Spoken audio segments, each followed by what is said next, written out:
welcome to Totally Wired, the weird and wonderful story of electronic music. It's a lockdown special. I've got my special lockdown onesie on. Let me know in the comments what you think of my lockdown onesie. It's not as glamorous as my usual stage wear. I play at celebrated stages like the Edinburgh Fringe Festival and others. So we're going to be starting, it's a little bit different, it's a bit of a big experiment here.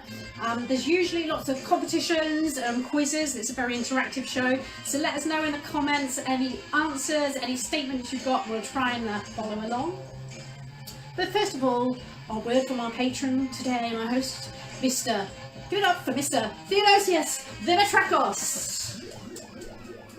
It's Professor Susan. Sorry, Professor Theo Dimitrakos.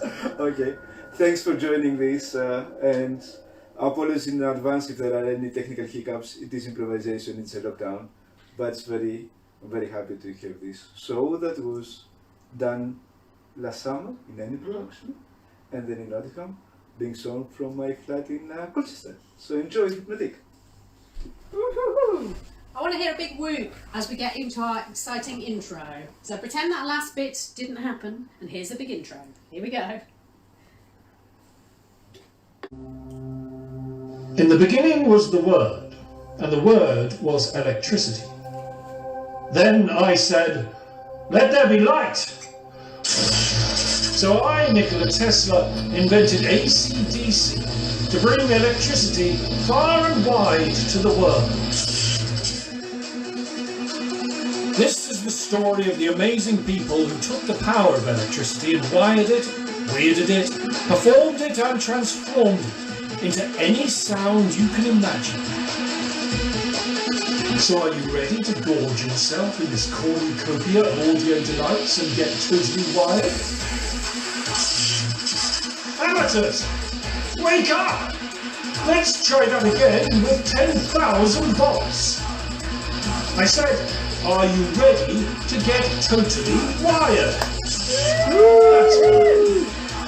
Your guide on this mortal coil now arrives to illuminate the story. Please give an electric welcome to Britain's third Fletch Theremin player, Madame Hypnotique.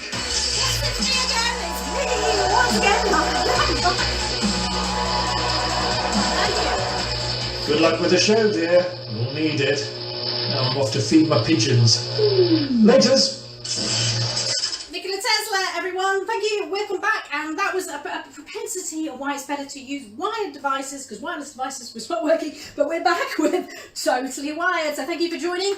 As I said before, I'm Hypnotique, Britain's third best theremin player, and you are in the presence of near greatness. And for the next hour, I will be taking you from the past, present to the future of electronic music. But how in Jupiter's will we do this, you ask?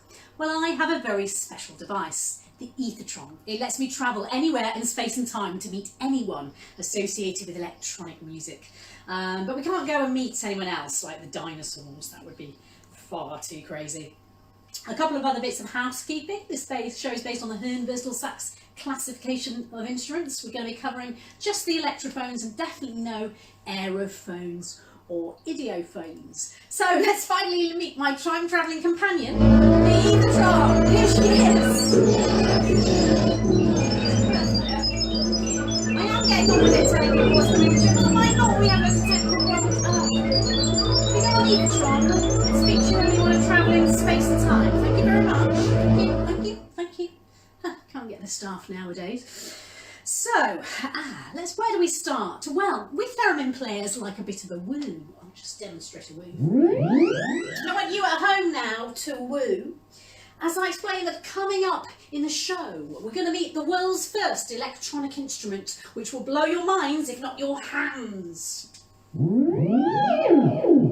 We're going to meet stars from the past like Delia Derbyshire and androids making music in the future. And there will be be competitions! Yay! And no prizes, because obviously can't give you a prize, but there is a link in the post. This is a free show and it's suitable for everyone. You don't have to give anything, but if you do want to give a donation to the Bob Moog Foundation for electronic music, you'll find the link in this invite. Museums are going through a hard time, and this show's all about electronic music. Please put a couple of pounds in the tip jar if you'd like to support that wonderful educational organisation. Okay, a big woo everybody at home. Are you ready? Are you ready? Are you really ready? Yeah. Let's get now, electronic music's no more as a late 20th, early 21st century thing, but electricity was used before then to power electronic instruments. But put your comments now in the comments field if you can guess what was the first year electricity was used to power electronic music. For those of you paying attention earlier, you'll know one date it was before. Has anyone put any comments yet? Let's have a look. Let's get on with this, because otherwise the show will run really late. So let's travel back in space and time to meet the world's first electronic instrument. And it's before Nicki Minaj to play Temple Rip-Off of I Like Big Butts, before Aphex Twins selected ambient works, before Cher invented the auto-tune, before Daft Punk took us around the world, before the original version of I Like Big Butts, which was much better, before Africa Bambaataa and Laurie Anderson's #1 song called Superman, before the first ever rap record, before Sun Ra and his orchestra and Brian Eno played synths on top of the box, before the most sampled record, Funky Worm, got Kraftwerk and their electronic music, before the first ever synthesizers like the modular mode and the RCA Mark II, before Jean-Jacques took his audio lead around the world, and the Trautonium was used in the film The Birds, before Clara Lockmore looked so bored playing the Theremin. The method of the century was before the singing harp and how monsters resonated tested people's hearing, before the Tal harmonium and the singing musical telegraph broadcast sounds into people's homes in New York. It was before the clavecine magnetique amplified the sound of church bells. It was in 1748. Blimey, did anybody get that? Did you get that? Let's have a look in the comments. 1748. No, nobody's guessed that. No prizes today, unfortunately, but let's find out more. So, the Golden Dionysus. It was invented by a Czech. He was a theologian, but also a troll. But why? The Golden Dionysus was a stringed instrument that used electromagnets to excite the strings. Apparently, it could sound like a harpsichord, a lute, or even a flute.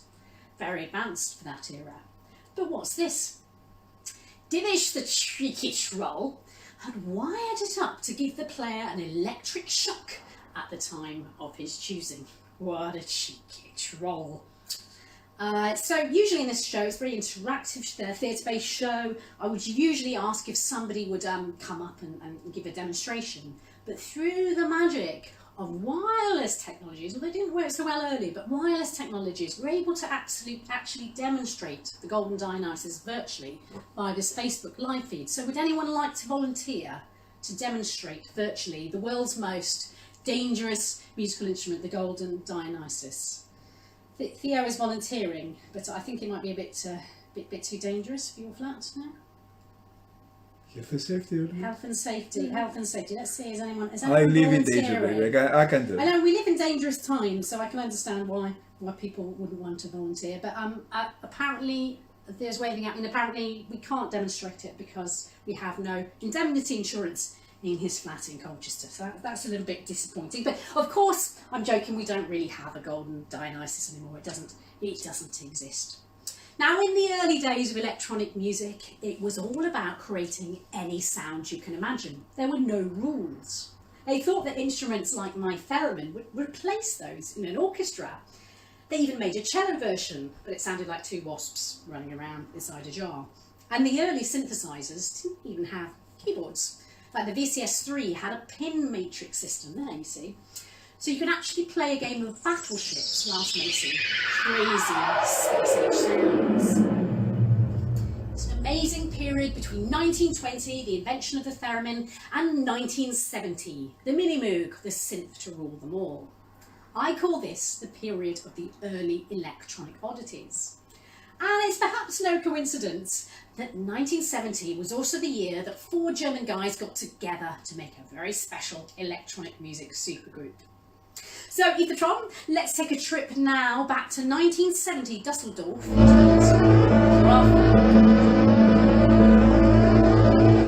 Hello, Kraftwerk, can you hear us? Oh, hallo, ich bin Ralf. Hallo, ich bin Florian. Hi, Florian. Und das ist Wolfgang. Hi, Wolfgang.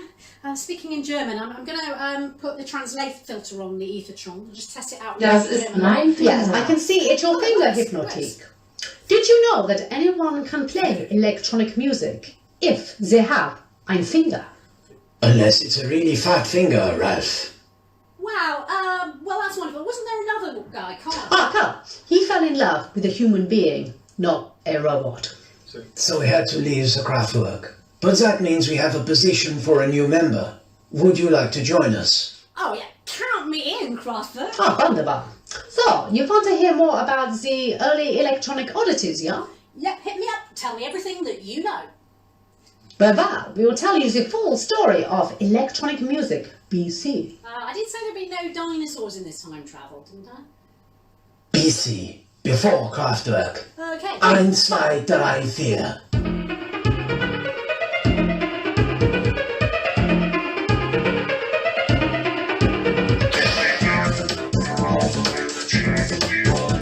Electromagnetic, Golden Dionysus. Any sound you can imagine, party to your home. Till it grew up at the stage of harmony.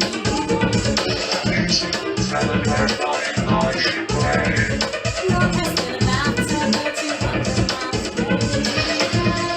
away. I do on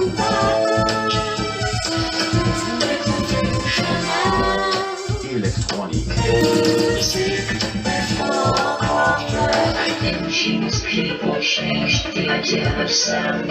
Grunge is free music made with stuff he found. Industrial sound boxes of futurists. Turntables, tables, music concrete. the syncopated beats of the rhythmicon. The subharmonic tones of crowds on the line.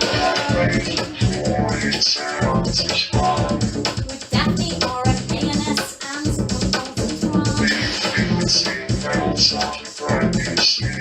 with Theremin, Multimedia and Untitled.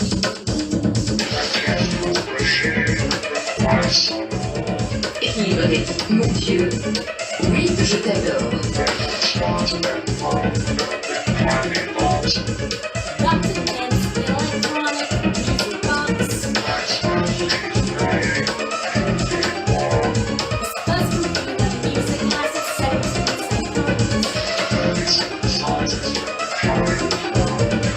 Algorithmic music. RCA Mark II.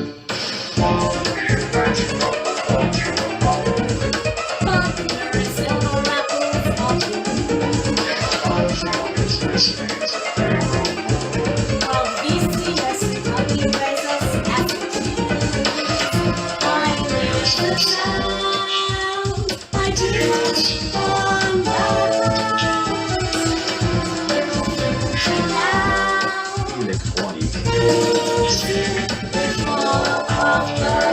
So many great inventions, now lost in space. I do on Pioneer technology that lost the race.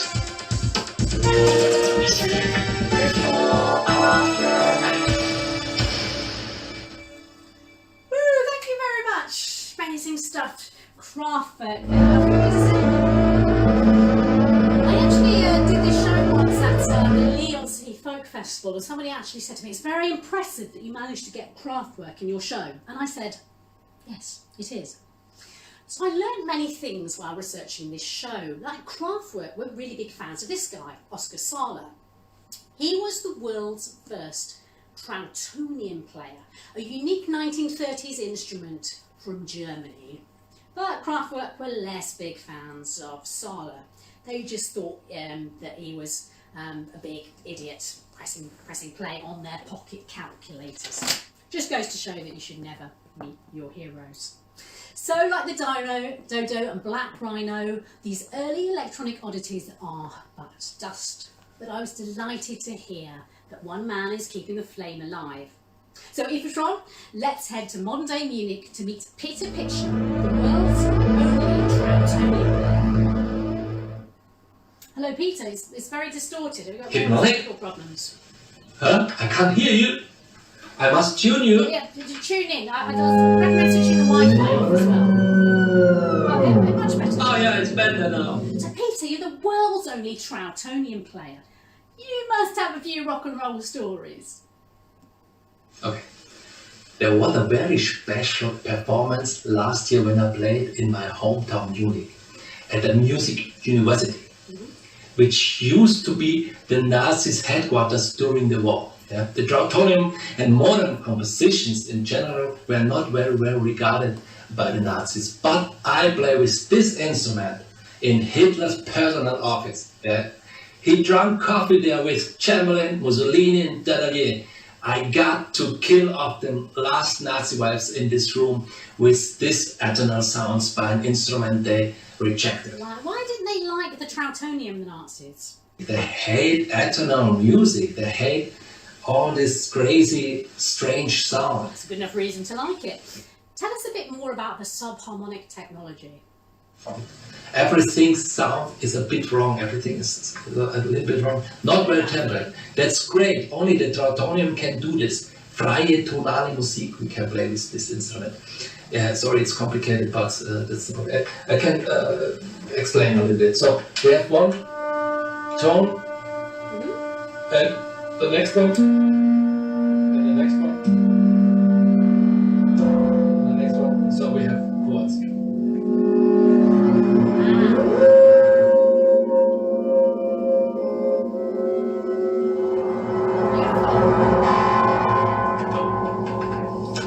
And the noise generator is also built in. I can imitate the birds, so. Oh, you can now for Hitchcock film So, the birds. but that's dangerous. That's dangerous. Well, if it's dangerous, Peter, you definitely not do that. I feel like I'm in a loft with a pigeon pecking at the windows from space. It's going to break it. Help! Help! Stop it! Stop it! We're having a problem with the red. Help! It's disappearing. Oh my God. More from Peter and his Trautonium later in the show. So I know what you're thinking. Who's this beauty and what lies under her chassis? Well, this is the Theremin. It's the world's first commercial electronic instrument. You could actually buy one in the shops. And like many things in life, it was the result of a happy accident. Young Leon Theremin, around about 1920, was in his Soviet lab working out how to measure the density of gases using new oscillator signals. But the cellist within him realised that this could be a new way of making music. But what device would house this sound producing machine? Remember, in those days there were no rules, especially in the Soviet Union. So he made the elegant but delightfully impractical Theremin. Now in those days, to get your inventions seen and heard, you needed, friends in high places. So the first celebrity thereminist was actually Lenin. Now this is true. This is a statue from the Soviet mining town of Marchivinchivich. And the reason Lenin got behind the Theremin was it felt it supported his mission of showing Soviet power through electrification. So he sent Leon Theremin out to the West, but first he invited him to the Kremlin to have the go himself. Now there are many different stories in the Theremin community about what happened that fateful day. Some believe that he took the great leader's hands into his own and like a puppet manipulated them to play great Russian classical melodies on the Theremin. But I'm not so sure, because you see Leon Theremin was a visionary who was decades, if not a century ahead of his peers. He had the idea of multimedia back in the 1930s. So I think he would have done something a bit more futuristic. Maybe like this. Or like this. Thank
you very much, Leon Theremin and his Theremin there. So the next evolution in electronic music was the invention of the synthesizer. And like many things in this show, it went back a lot further than you think. It was mentioned in the patent of the telharmonium, that 200-ton Carnegie stage crashing device from the 19th century. And the sound synthesis from 1905 was an amazing device. It used vowel-like sounds to test people's hearing, like A, E, I, O, U, A, E, I, O, U. I mean, it probably just sounded a bit like Kraftwerk, to be fair. It wasn't until after the war that synthesizers became big, and I mean real big. The RCA Mark II was the first programmable synthesizer. It took the size of a giant room and a whole team of engineers to program the 11 parameters for every sound. They called this giant machine Victor. Let's see if we can see him now. Hi, I'm Victor. Hello, Victor. Hi. A very primitive synthesizer. You can only talk in Comic Sans font. So, Victor, I've heard that you're a big boy, but you like to get your groove on. Is that right? Let's move Let's it. boogie. Let's see how it works. So it's a giant bank of sounds, and it's pasted through with paper and control technologies where the 11 parameters in each sound revolve around the brushes. Which then go to a sound bank of processors. The engineers process just 2 sounds at a time with the lathe discs. And then you start the whole process again. And that's how Victor gets his Thank you. Thank you, Victor. So the RCA Corporation just didn't see the value of the synthesizer after the 1950s. They didn't know why anyone would want one in their home or studio. So they donated it to the Princeton Columbia Institute, where it was used by experimental composers like Milton Babbitt. But fortunately, one man did see the potential of synthesis. Dr. Robert Moog, or Bob Moog as he's usually called in the UK, he didn't mind either way, was a true pioneer of sound. I got to work with him demonstrating this beautiful instrument, the Etherwave Pro, in the Anarchic community of Christiana in Copenhagen. He was fully committed to the beauty of electronic music and the democratization of music for all. And he took everything he knew about the theremin and made the Modular Moog the first commercial synthesizer. With its massive patches and cables, you really could make any sound you could imagine. It became very popular with experimental and pop musicians. This is Keith Emerson from Emerson, Lake and Palmer. But also classical and listening music, like the wonderful realizations of Bach by synth transgender pioneer Linda Parks. So Bob Moog was just about sitting on his laurels, really, if you can imagine that, as opposed to sitting on a sofa in Essex. And he said, I've invented the world's first synthesizer. But it was his employees that said, Bob, we need to make this big. And to go big, they went small and made the Mini Moog just about small and portable enough to take on the road. But the first edition was shipped with a fault. If you turned up the dials too far, it would sort of distort what we now call fat with a P. Show us your Moog, Bob. In an analog synthesizer like this, we start out with an oscillator. An oscillator is a steady pitched sound. And in this synthesizer, we can control the oscillator sound from either the keyboard, from the pitch wheel, or automatically through modulation. Amazing, in the hands of a real musician, it sounds like this. So began the great analog synth revolution of the 70s and 80s. We had the VCS3 played by Hawkwind, the ELP Odyssey using the 1980 Doctor Who theme, the Korg and Prophet used more recently by Air and Daft Punk, and the Juno 60 the bands used to ad-lib on top of the pops. And then we had from way out east the Yamaha and Casio put digital synthesizers in the classrooms in every country in the West. But there was a problem. Can anyone guess what the problem of these keyboards was? It's actually quite hard for me to check things out as we're going along. So just enjoy the competitions on your own, because there's no prizes today anyway. But the reason that digital synthesis sounded so basic was that these keyboards use very thin sounds, not fat with a P, and they use very simple pre-programmed buttons, which made them very easy for children to play, but made all the music, I think, of the 1980s sound very similar. Electronic music had hit the rocks. Too many banned Moog easy listening records. Wendy Carlos got together with Weird Al Yankovic to record a kids album. Brian Eno started advertising cat food. And Wendy got in the action with synth cat memes. And then everyone that knew that I liked Theremins and cats kept sending me this video on YouTube.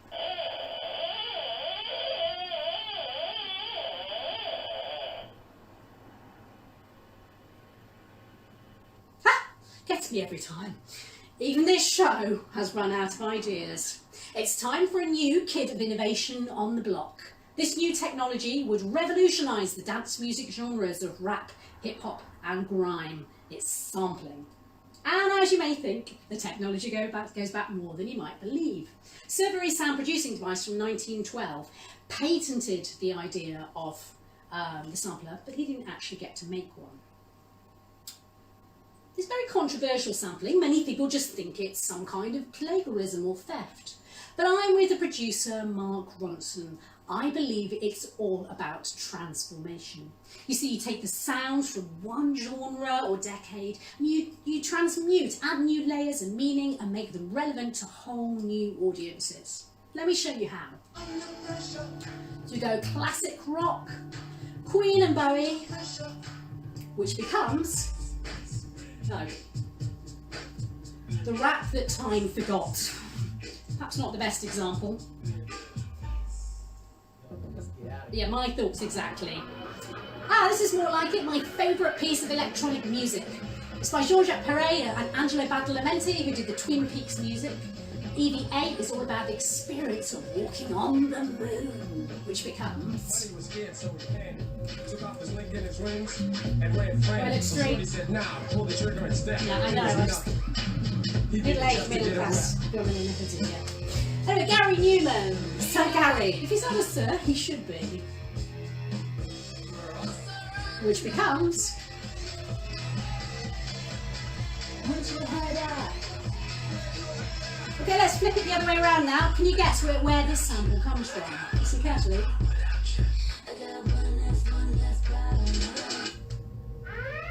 It's the beep sound from Star Trek. Yeah, I wonder if they cleared that sample. So the art of sampling. But before the technology of a sampler existed, it was in the imaginations of musicians. Let's take a trip now to meet a musician very close to me. I got to work with him in his lifetime that was full of life, laughter, loops, and a penchant for elephants. Evatron, let's head now to 1969 New York to find out what Jean-Jacques Perret is recording in his studio. Bonjour, Mademoiselle Hypnotique. Bonjour, Jean-Jacques. What are you up to? Well, I was preparing some loops for you with my favorite human and animal sounds. Wow. Écoute.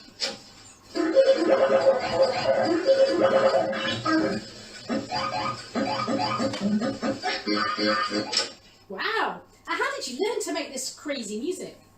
Well, I went into the studio of Pierre Schaeffer in order to have a discovering of the electronic music and music concrète. But at the time, it sounded like this.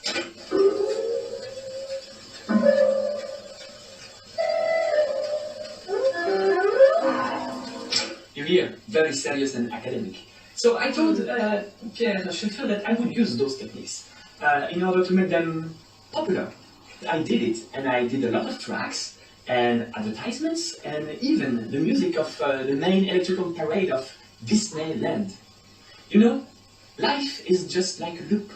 You never know when good things come back to you. And that's going to be true of Jean-Jacques' future life. He was visited by the ghost of Jean Cocteau, who said in 30 years' time he would become a star.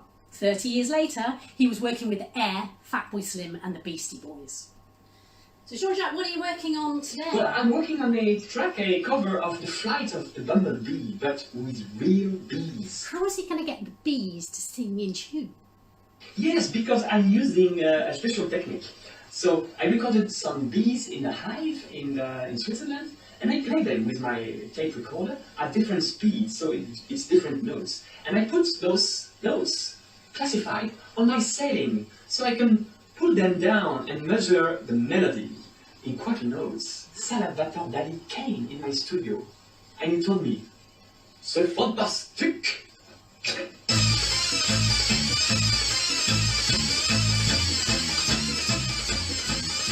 Wow, amazing, Jean-Jacques. It sounds very complicated. How long did it take to make that loop? 72 hours. I don't want to tell him that in the future that could be done in a few seconds on one of those children's Casio keyboards. But still, being a pioneer is all about doing it first. So Jean-Jacques, looks like you're loading up a loop there. Should we play Well, I something? suggest that together, today, Mademoiselle Hypnotique, we play a track that I will compose with a very good friend of mine. He was born 1 year ago, but in 30 years, he will become my friend. His name is David Shazam. He is very handsome. Oh, yes. And we will make this track called My Blue Moloch. Take it away, Jean-Jacques Perret and David Shazam.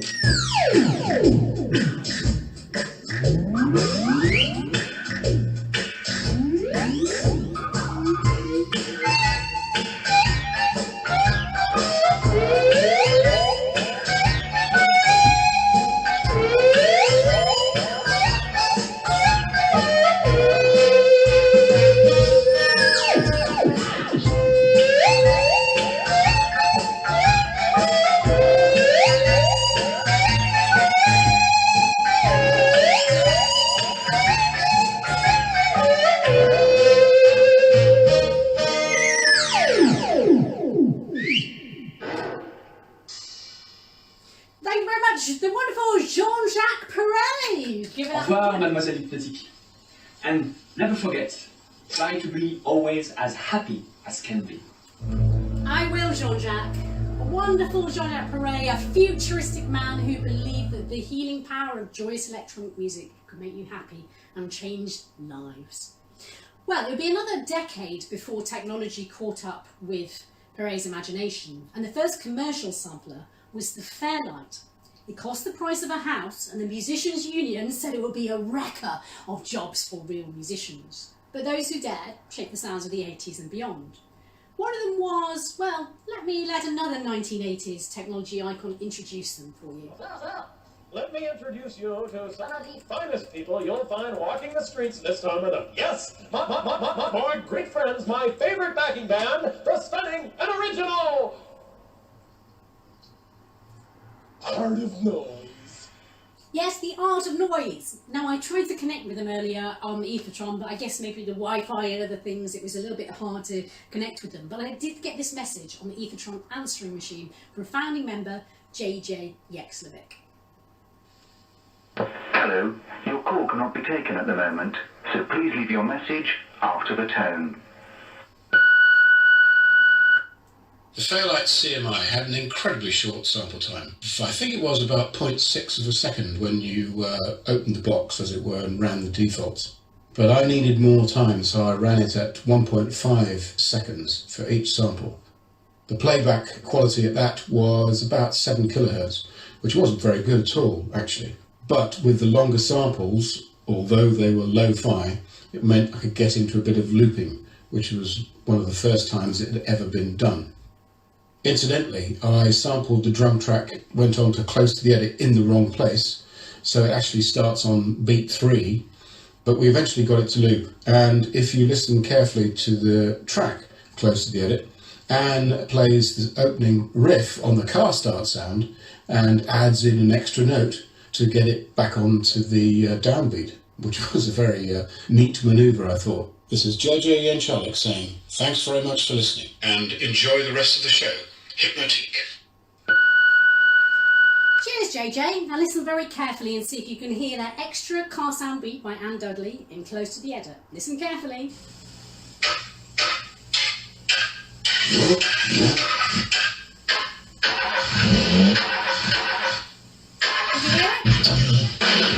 Very subtle.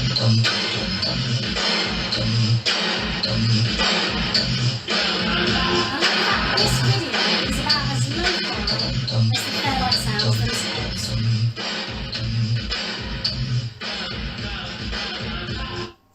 So the Fairlight's basically an example of very early computer music, and as you may think, computer music goes back further than you think. It actually started in 1950 in Australia with a C server.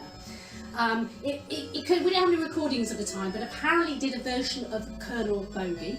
So I got the Ethertron to mock up what it might have sounded like. It could only process sounds in 8-bit, which is a very small amount compared to now. This is what it might have sounded like.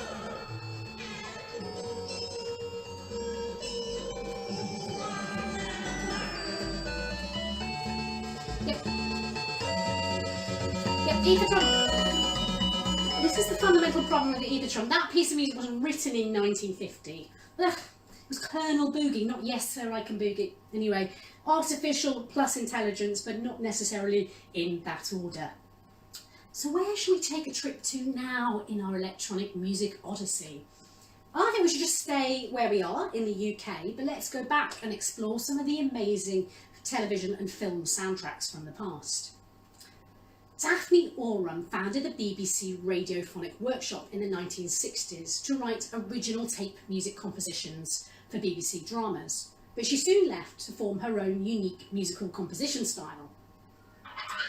This is Oram's.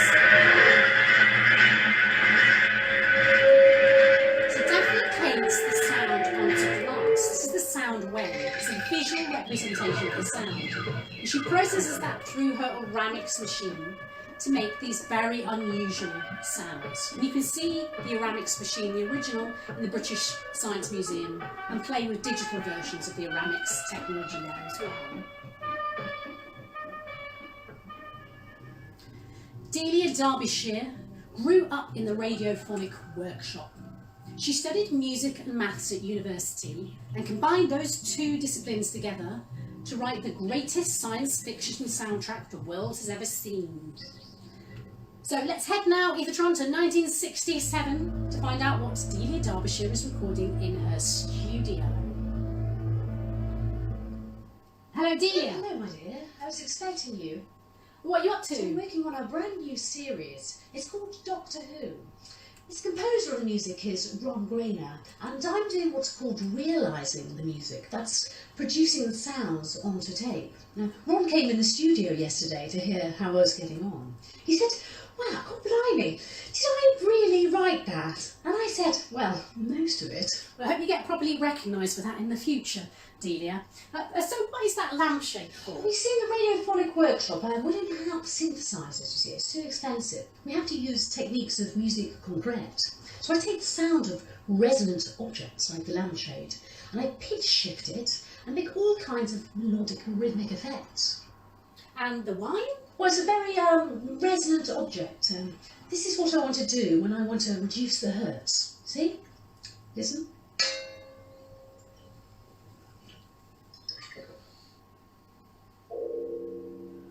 Poor Delia, and that's why electronic musicians and alcohol should never mix. So, Delia, do you know I play the theremin? Oh yes, I love the theremin. It's not as versatile as my tape recorders. No. I'll tell you what, let's do a little piece together. It's a little thing I've been messing around with. Nothing special though. This is just for interest only. Futuristic sounds of Delia Derbyshire.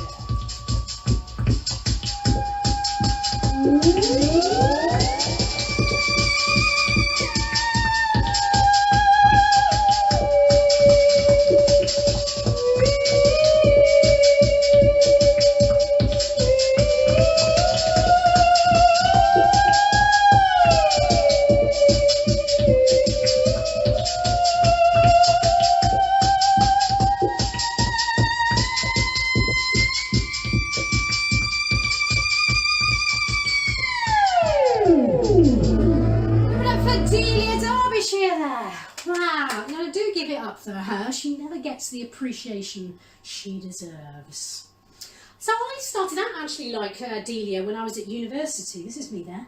I actually studied the classical tape technique of taping and splicing, and many a long night I would be in the studio with yards of tape spinning all around me with crazy sounds, usually high as a kite. Well, I should explain that we had to go in very late in the studio because studio time is hard to get, and you had to have all kinds of stimulation to make this crazy shit. I mean, I remember the Publison. It was a device that if you turned it up too high, it would literally make the sound explode. Hypnotique, I've come with a warning. Oh, what's up, Tesla? So far this show has been far too backward looking. It's all very well waxing lyrical about ghosts in the machine, but what about the innovators kicking up an electric storm today? Focus on the now, or it will be lights out. Totally unwired. No, we had enough problems, Tesla, already, thank you very much. But don't you worry, I do like the past. I mean, my last single came out on Wax Cinder. No, it really did. Thanks to Jean-Jacques for putting that out as well. Don't you worry, we're going to do a transition now to go from the 20th to the 21st century. Why, thank you. I'll telegram you the name of my tailor. You could do with some professional assistance. And now I'm off to tinker with my death ray. Wish me magnitude. Much magnitude to you, Mr. Tesla. Wow, Nikola Tesla there. What a cool and strange guy. And he really is just crazy about pigeons. So, let's do this transition. It wasn't just freaky soundtrack writers, technical boffins and Bob Dylan's guitar that went electric in the 20th century. Classical composers were getting totally wired too. Like Oliver Messiaen in 1948, his Triangulalia Symphony used the wonderful hypnotic sounds of the Ons Martenot. Listen out for his sweeps.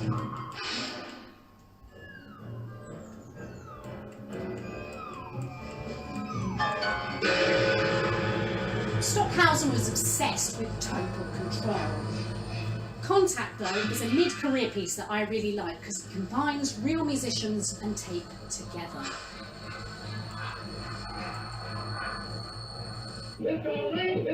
Steve Wright was the godfather of ambient music. This piece uses tape loops. They connect in and out of phase to make hypnotic and rhythmic musical effects. Gabriel Prokofiev studied with me at that crazy tape loop studio in Birmingham. This piece at a recent proms, we hear the sampling sounds of the orchestra as DJ Scratch performs back in a musical duet.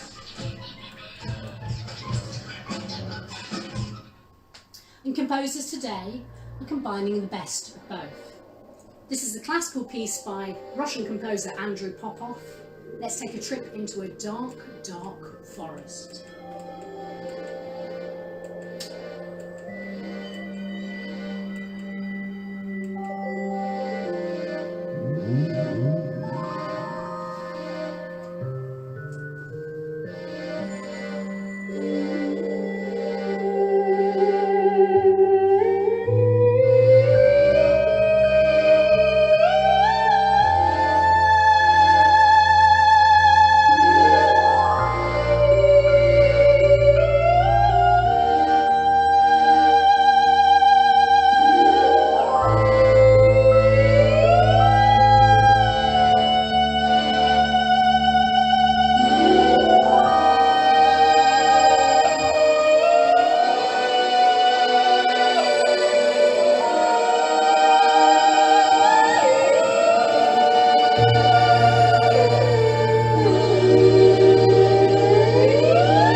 Okay, let's find out what people are thinking of the show. So far, so good. Thank you, Natsmere.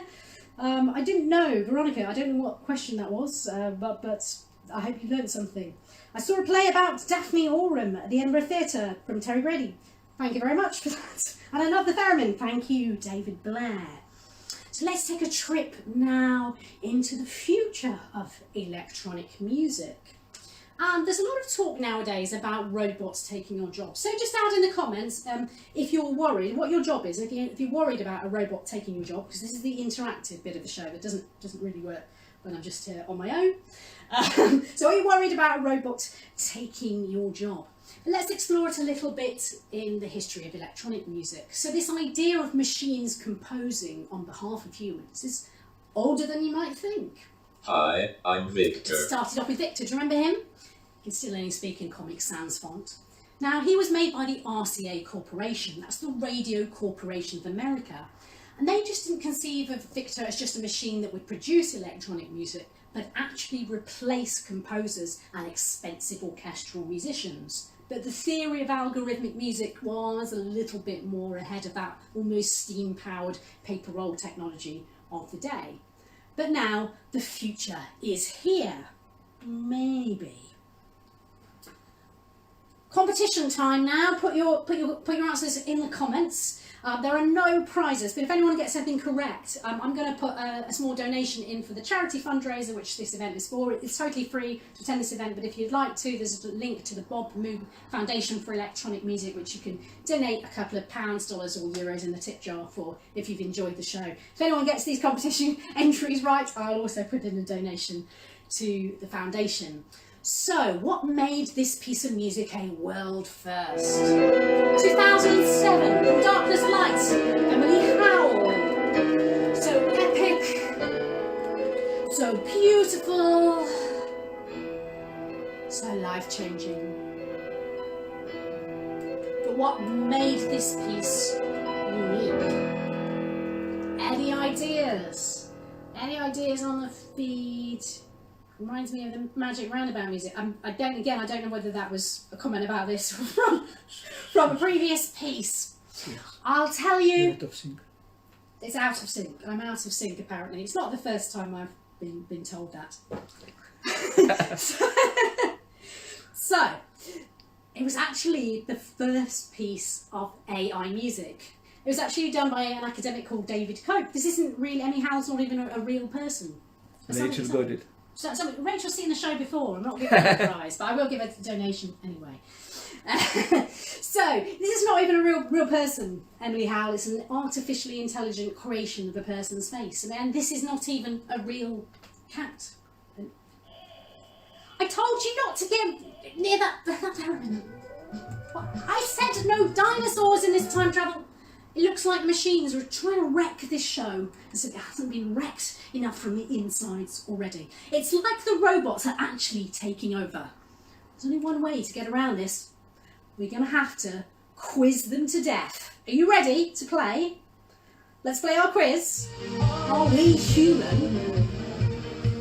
Or are we robots? It's a very simple quiz, so I'm going to play you different pieces of music. You just have to guess if the music was composed by a robot or a real human. Now, don't be foxed by the humanoids performing the music, because they're overlords, maybe evil robots, or they may have composed it, or by their little selvesies. So you just have to answer the question, was it written by a human or a robot? Are you ready to go? Okay, let's hit it. You can put your answers in the comments, which I'll get, assuming I'm completely out of sync. So it's written by a robot or a human. You need to guess.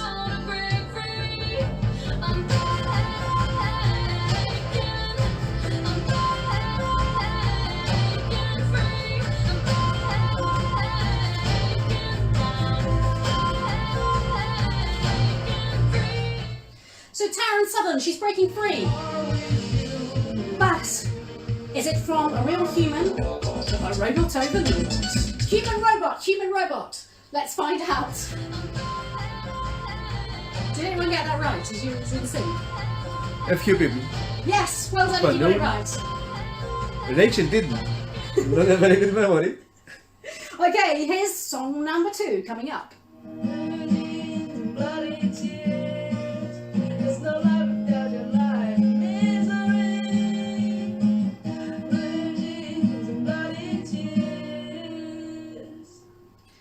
So, was that song written by a human or by a robot? Place your bets. And here's the answer. Yes, it's by a robot.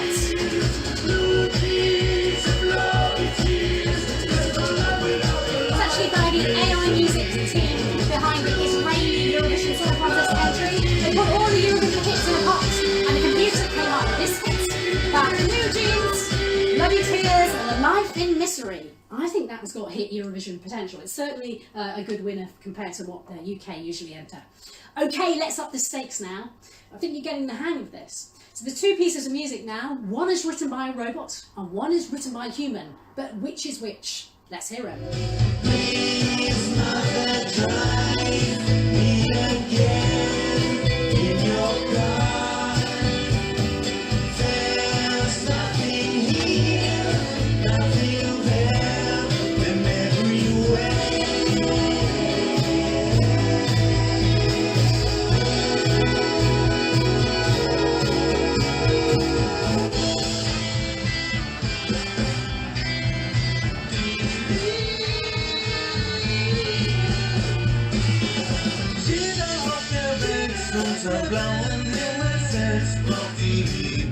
Like my mum.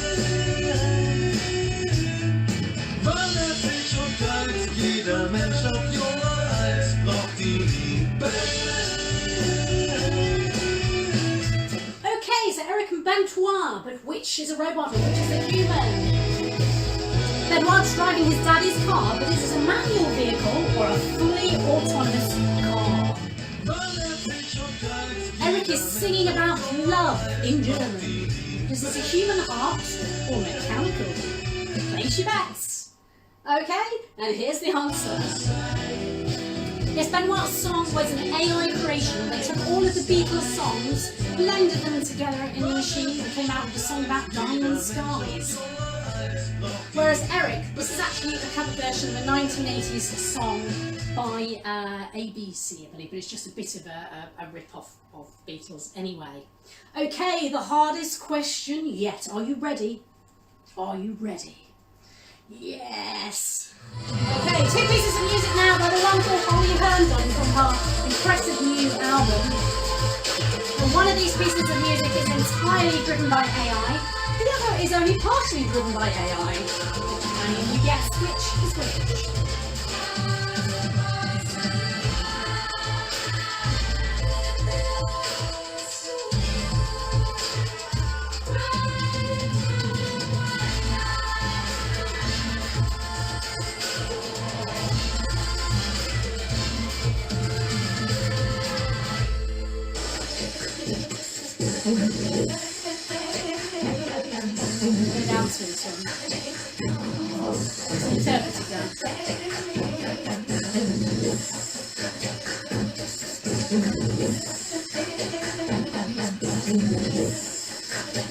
You get a prize if you can interpret what that dance is about. Okay, which of these songs by Holly was written by AI, which was written by mainly herself? Is the eternal Holly Herndon the real deal? Or is she reaching the technological singularity? Holly B, the godmother. Is she a real human godmother or one of those Stepford wives? Let's find out. Yes, this song was actually written, although it uses artificial intelligence in the visual creation, the music was written by Holly herself. Whereas Godmother was written by Spawn. That's Holly's AI engine that she uses for composition. She actually says that the reason she does this is to create sounds that no human has heard before. So it's not about trying to cut corners, it's about trying to be original. Thank you very much, Holly. So did anyone get 5 out of 5 in that quiz? Anyone get 5 out of 5? Impressive. There was actually only 4 questions, so damn, I posted my answers too late. I posted it after you said it. Thanks, Lisa. That kind of doesn't really count. But thanks for taking part. Now, let's work out what's supposed to be happening next in the show. That's the end of the quiz. Are we human or are we robots? So I wonder what you thought of the artificial intelligent music. Put some comments in if you like the artificial intelligent music, if you thought it was pretty rubbish. And what do you think? Here's my question out to you. After experiencing the latest cutting edge music there, do you think my job as Britain's third best thereminist is safe or not? Should I be on the lookout for a robot contender? So definitely some mixed feelings I've had from the show before about the future of AI music. One person who doesn't agree that it's the future is this gentleman, Nick Cave. Somebody actually asked him a question on his blog and said, considering human imagination, the last piece of wilderness, do you think AI will ever be able to write a good song? Said Peter from Slovenia. Mr. Nick Cave replied, and this is how he would speak, the sense of awe is almost exclusively predicated on our limitations as human beings. That's the real voice of Nick Cave if he were in a 1980s episode of Home and Away. So in the spirit of experimentation, Ethertron and I stayed up all night listening to the Nick Cave back catalogue to unveil the real words of Nick Cave set to the music of Cave Nick AI-tron. Take it away. This is a world debut. Harari said AI would make people redundant from the workplace, and it can write better songs than me, but that's just bullshit, baby. A machine does not smell like Teen Spirit. It wrote about tasting like the menopause. AI is not dysfunctional, it doesn't ache. But if you force feed it J-pop, it may well break. AI it ain't no good. AI it ain't no good. Can you join in with us? AI it ain't no good. AI it ain't no good.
Debut there.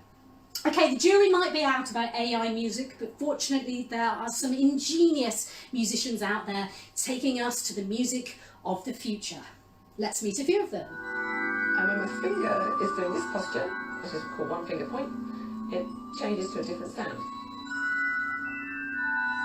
And when my hand's open, it's moving that sound. So Imogen Heap's Muni gloves come from modern day. But in the 1930s, Leon Theremin had the idea for this, and Imogen made it. Louder, please. MIT Media Lab is a hotbed of technology. Guitar Hero came from there.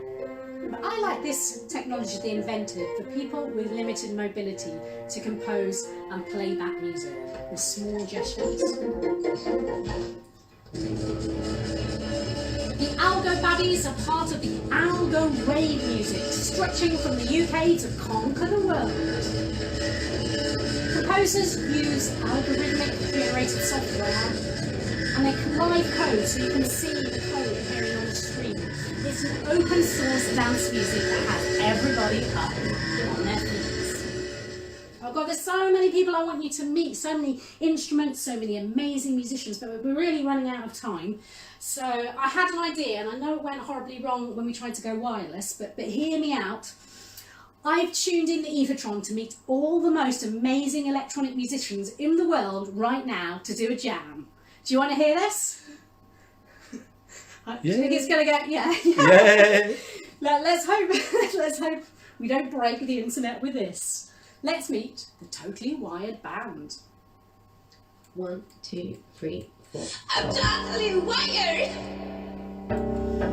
I'm totally wired! I'm totally wired! I'm totally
I'll also put in the comments after this feed and on the event the details so you can find out more about those amazing musicians. Now my final guest is very special because they don't yet exist. It's an android making music in Mars in the future. Let's go to Mars 2050 to meet android TES-1A. You're the most beautiful pigeon in all of space and time. I should call you Laika. Tesla, is that you? I don't understand what's going on. You're from the past, so how come you've suddenly become our future muse? Well, I bought back the rights to use my name from Elon Musk, joined his space cruise to Mars, and when I returned, time had moved so slowly I was 200 years younger, so I began my life again as a hologram. Like most time travel theories, that makes no sense. But Tesla, you're a futuristic guy. Please tell us, what is the future of electronic music? It's going to be about travelling far and experimenting wide. We must use the machines to guide us, combined with the ears and emotions of real musicians. It's about democratising technology so that anyone can create any sound that you can imagine, just using your phone or even your brainwaves. It's about all of us. You, me, and everyone in this audience. We'll always be together in electric dreams. Bravo, Mr. Tesla. But it's the finale of the show now, and that song would be far too cheesy to end on. I mean, it would, wouldn't it? Okay, well, good luck finding a song for your big finale, but make sure it's intergalactic. Intergalactic? Come here, my feathered beauty. Hello, my beautiful wife! On that sad note, I dedicate the finale to Space Pigeon Nika. Ethertron, are you there? Wake up! Find me the most out of this world star you can. Okay, good work, Ethertron. So while Ethertron does that, it's just for me to say thank you so much for tuning in. Sorry about technical problems, hope you stuck with us through to the end. If you've enjoyed the show, I've been Hypnotique. You can check me out, facebook.com, Hypnotique Music. If you've been, can you turn the volume? Hypnotique Music. If you've enjoyed the show, feel free to put in some of the tip jar to the Bob Moog Foundation for Electronic Music. £1 or £2 is really good. And who is it, Ethertron? Wow, did you hear that? Amazing stuff. Ladies and gentlemen, my finale star truly is intergalactic. Let's head to La Junta Park, Colorado to meet the Space Lady. Hello, Space Lady. Hello, Hypnotique. Tell us, what inspires your amazing spacey music? My inspiration is the blue sky above, the white clouds floating by, the birds singing, the ducks and the geese, the dogs, the cats, the mice, the rats, all of nature. That's my inspiration. Beautiful stuff. Now we're going to do your big hit song now. It's going to have a sing-along chorus that everyone at home is going to be joining in with. Tell us, what is the inspiration behind this song? This song is called Synthesize Me, and the inspiration behind the song was my transition from playing accordion on the street to high-tech on the street with this Casio-tone MT40. The MT standing for musical toy, I surmise. But it was such a triumph that my late ex-husband, Joel, also known as the Cosmic Man and the original wearer of the helmet, he was so excited about the prospects of what I might do with my new keyboard that he wrote the lyrics to Synthesize Me, and I set it to music. So take it away. Here is my signature song. Wonderful Space Lady.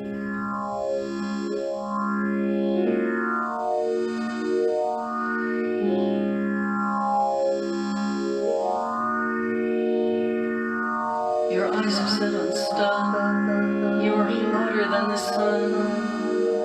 I'd love to see you shine, 'cause you really blow my mind. Your heart beats like a drum. It hammers when you come to terms with you and me. Our love will set us free.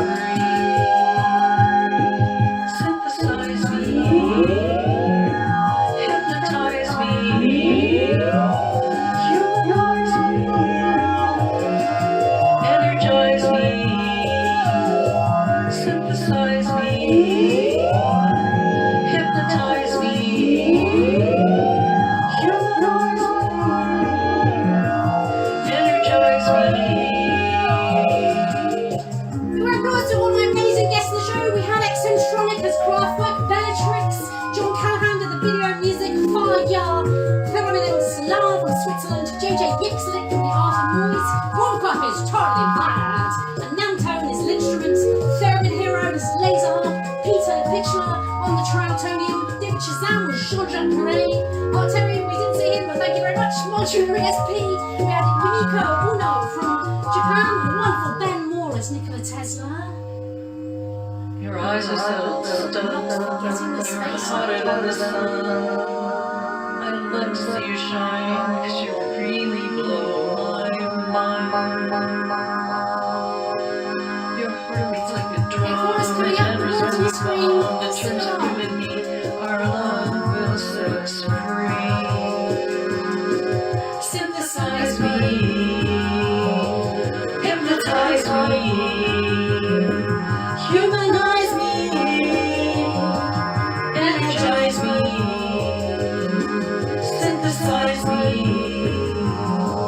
hypnotize me, with words, humanize me, energize me, don't patronize me, or even patronize me, don't glamorize me, don't paralyze me, you can't surprise me, harmonize me, mesmerize me, oh the music seems to stop, solarize me, synchronize me, synthesize me. Thank you very much. That's the end of the show. Critically, the music seems to have decided to cut out right at the end. Thank you very much, the Space Lady. Thanks to everyone that's tuned in. Thanks for your comments. Thanks for the comments about singing. Thank you, Tony. Thank you for Cameron for your comment about robot. I'm sure you're absolutely right about that. Is she saying bacon? I have no idea. Thank you all for tuning in. Wonderful stuff. It's Hypnotique from Colchester signing off and saying thank you and have a wonderful lockdown. See you all soon. Bye.